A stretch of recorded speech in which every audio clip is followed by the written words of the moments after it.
డోన్ పట్టణంలో చాలామంది అమాయకంగా ఎవరైనా ఏదైనా ఇస్తే చాలు అది కొంచెం తక్కువ రేటుకి దొరుకుతాను, లేకుంటే తొందరగా డబ్బు వస్తున్నాయి, తొందరగా బంగారం వస్తాను అనే ఆశతో కొంతమంది, అందరూ కాదు కొంతమంది తొందరపడి ఆశతో తొందరపాటు పనులు చేస్తున్నారు. అది అందరికీ ఇబ్బంది అవుతుంది, అంటే సమాజానికి ఇబ్బంది అవుతుంది. ఎందుకు చెప్తున్నా అంటే ఒక నేరము 10 మంది వ్యక్తులతోనో లేకుంటే ఒక సమాజంతోనో లింక్ అయింది. ఒక ఇంటి పెద్ద మోసపోయాడంటే ఆ కుటుంబంలో ఉన్నటువంటి 5 మందో 10 మందో ఇబ్బంది పడతారు. అదేవిధంగా ఒక సమూహం ఒక 200-300 మంది ఇబ్బంది పడ్డారంటే వాళ్ళ మీద ఆధారపడ్డ ఒక 1000 మంది నుంచి 1500 వరకు ఇబ్బంది పడతారు. కాబట్టి నేను ఇప్పుడు చెప్పేది ఏమంటే ఎవరు కూడా దయచేసి మళ్ళీ చెప్తున్నా, తక్కువ రేటుకి బంగారం వస్తుందన్నా, ఎక్కువ రేటుకి వడ్డీ వస్తుందన్నా, ఒక వస్తువు కానీ ఒక కారు కానీ తక్కువ రేటుకి దొరుకుతుందన్నా అందులో ఖచ్చితంగా మోసం ఉంటుంది. దయచేసి ఇది గమనించండి.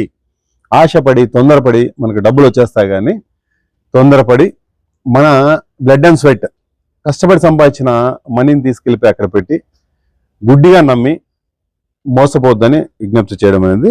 ప్రస్తుతానికి ఈ కేసు విషయానికి వస్తే చాటా రామాంజనేయులు అని చెప్పేసి పెద్దవాడ విలేజ్, అనంతపురం డిస్ట్రిక్ట్.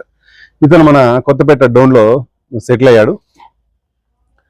ఇతను దాదాపు ఒక 2 సంవత్సరాల దగ్గర నుంచి జనాలతో ఎక్కువ శాతం డోన్ మండలానికి సంబంధించి డోన్ తాలూకా పాత తాలూకా సంబంధించిన వ్యక్తుల దగ్గర నుంచి సుమారు 315 మంది, ఇప్పుడు మాకు తెలియని నెంబరు 315 మంది, వీళ్ళ దగ్గర నుంచి ₹1,00,000కి 10,000 రూపాయలు వడ్డీ ఇస్తామని చెప్పి నెలకు దాదాపు 23 కోట్లు కలెక్ట్ చేయడం జరిగింది.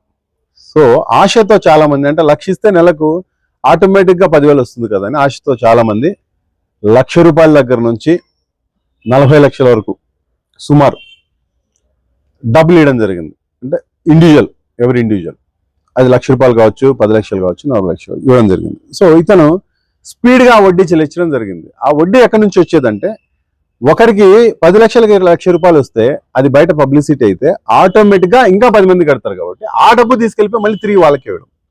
సో ఇది కాకుండా క్రిప్టో కరెన్సీ అని ఒక పేరు పెట్టి ఆ క్రిప్టో కరెన్సీలో పెడుతున్న ఆన్లైన్లోనే డబ్బులు తీసుకోవడం. ఇది ఎక్కడా కూడా ఆఫ్లైన్ కాదు, ఆన్లైన్లోనే, చాలా వరకు ఆన్లైన్లోనే డబ్బులు తీసుకోవడం, ఆన్లైన్లోనే ఆ కరెన్సీ పెట్టడం, ఆన్లైన్లోనే మళ్ళీ తీసుకొని వాళ్ళకి ఆన్లైన్లోనే డబ్బులు చెల్లించడం, ఇది జరిగింది. కాబట్టి జనాలు ఇంకా తొందరగా నమ్మి డబ్బు పెట్టుబడి పెట్టడం జరిగింది. ఇందులో దాదాపు 23 కోట్లు, సుమారు 23 కోట్లు జనాల దగ్గర నుంచి వసూలు చేయడం జరిగింది. ఈరోజు సాయంత్రం ఇతను అరెస్ట్ చేయడం జరిగింది. ఇతని వద్ద నుంచి ఇంపార్టెంట్ డాక్యుమెంట్స్, అవి కాకోకుండా ఇతని అకౌంట్లో ఉన్నటువంటి ₹2,45,00,000 ఫ్రీజ్ చేయడం జరిగింది. బాధితులకు న్యాయం చేయాలనే ఉద్దేశంతో బ్యాంకు కూడా ఆల్రెడీ మా ఆఫీసర్స్ రిక్వెస్ట్ ఇచ్చారు ఫ్రీజ్ చేయమని చెప్పి, అకౌంట్ కూడా ఫ్రీజ్ అయింది.